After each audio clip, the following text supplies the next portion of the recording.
41. No more doubts, the Buddha is seen.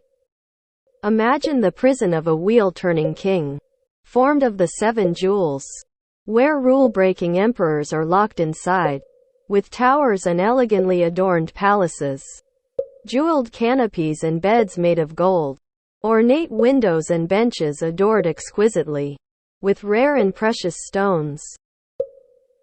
They enjoy the same food and clothing as the wheel-turning king, but golden manacles bind their feet. Could these lesser kings be happy there? Maitreya addressed the Buddha. Blessed One, they cannot be. Throughout the time they are imprisoned and constrained. Their minds are not at ease. In vain, they devise many skillful means. Seeking their escape, they seek out their closest servants. But alas, there is nothing they can do. Only when the wheel-turning king is happy can they be set free. The Buddha proclaimed to Maitreya, there are sentient beings like this too, sinking into doubt and remorse. They seek the Buddha's wisdom, his supremely vast and great wisdom, but they have no faith in their own virtuous roots. Yet when they hear the Buddha's name, faith grows in their heart. They are reborn in this land, within a lotus flower, from which they do not emerge. To be a lotus womb dweller is like being in a garden or palace. Why is this so?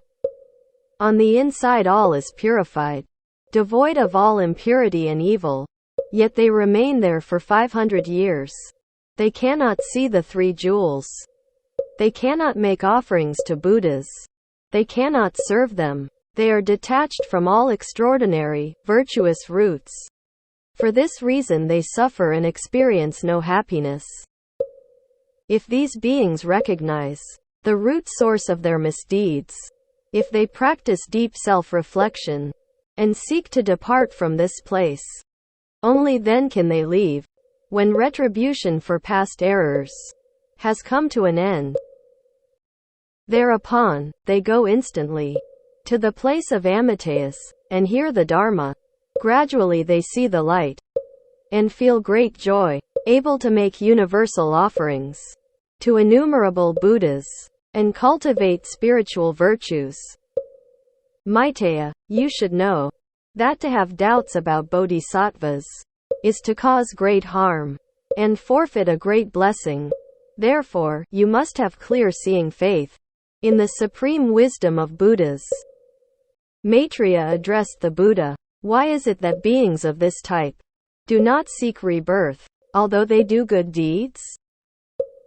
The Buddha proclaimed to Maitreya, beings of this type have shallow understanding, having determined that the land in the West is no match for the world of divinities.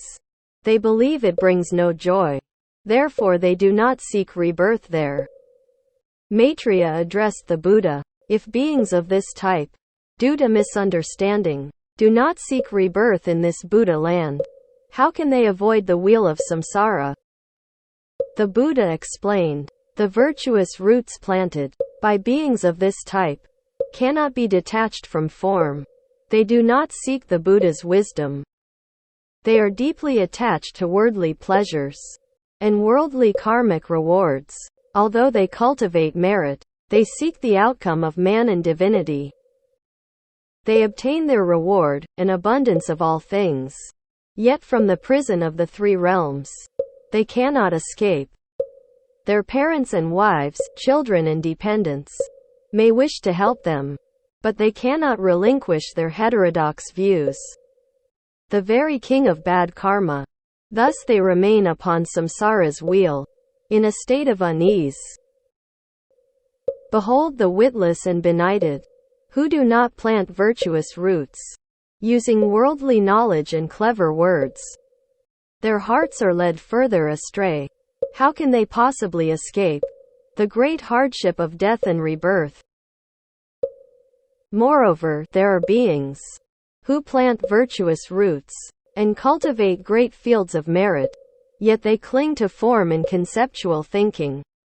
Sentimental attachments, deep-rooted, weigh them down. They seek escape, but in the end, it is unattainable.